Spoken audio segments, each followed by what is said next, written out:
Bueno, y le damos la bienvenida en este segmento a Daniel Irizarry, técnico de dispensario de Faro Dispensary and Wellness Center. Daniel, bienvenido a Tu Salud Informa, ¿cómo estás? Todo bien, Julio, ¿y tú? Encantado, como siempre, de tenerte en este segmento.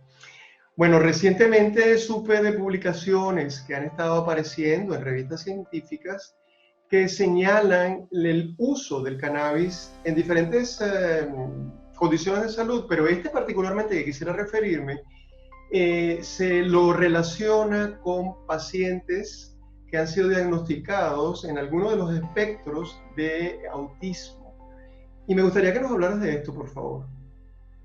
Pues sí, Julio, el autismo fue una de las condiciones que entró bajo el reglamento 9038 y este estudio que fue publicado por la revista Scientific Report demostró, ¿verdad? Utilizando una muestra de 188 pacientes menores de 18 años, estos fueron entre adolescentes y niños, y entonces este estudio se le estuvo haciendo por un periodo de 2 años.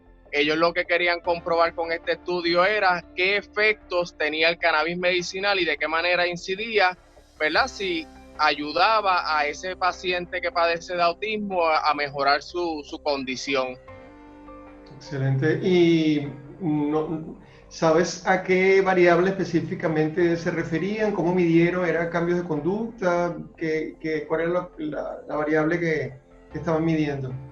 Sí, ellos estaban midiendo aquí mayormente lo que era la calidad de vida, conductas en lo que fuera la concentración, y también ellos llegaron a medir a estos pacientes cómo le influía el uso del cannabis medicinal también para poder descansar. Ellos encontraron que en cuestión a lo de que era la calidad de vida, estos pacientes antes de comenzar el tratamiento estaban sobre un 30%, pero luego de 6 meses de estar utilizando el cannabis medicinal aumentó significativamente a un 60%. Así también pasó con lo que era el descanso y el sueño en estos niños, que básicamente había un grupo que de un 3.3% aumentó a un 30% en lograr más descanso durante la noche, y el que tenía un 0% aumentó un 14%. Así que este estudio demostró que el uso del cannabis medicinal en una dosificación que ellos usaron, que en este caso fue de 30 miligramos de CBD con 1.5 miligramos de THC, lograron grandes cambios, ¿verdad?, en la conducta y en el sentido de bienestar de estos, ¿verdad?, niños.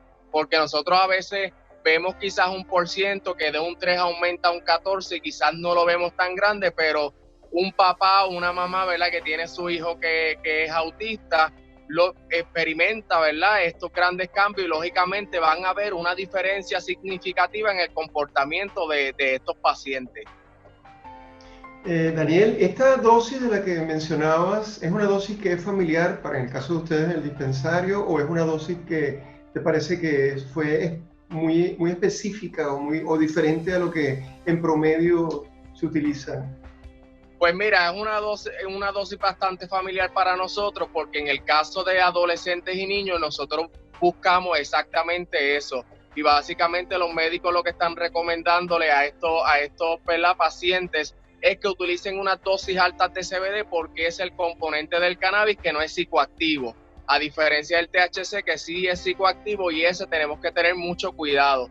Así que esta equivalencia de utilizar 30 miligramos de CBD sobre 1.5 es bien acertada en estos pacientes. A mí me gusta siempre subrayar, Daniel, que esto es precisamente parte de lo que hacen ustedes en el dispensario, es administrar esa dosis y estar siempre vigilantes de que la persona no haga un uso por encima de las dosis que ustedes les están recomendando. Es correcto. Es bien importante también recalcar que en estos pacientes que son menores de 18 años o de 21 años, tienen que estar, ¿verdad?, en constante comunicación con 2 médicos. O sea que en el caso de un paciente regular, sus citas son mayormente con un médico. En estos casos de pacientes que son menores de 21 años, necesitan estar en seguimiento continuo con 2 médicos que van a estar evaluando independientemente uno del otro cómo le está funcionando este producto. ¿Tiene que ser uno especialista en particular o dos médicos en general? Se recomienda que tenga uno de las especialidades del paciente, en este caso uno que sea el que esté trabajando la condición de autismo, y el otro ya puede ser un médico generalista.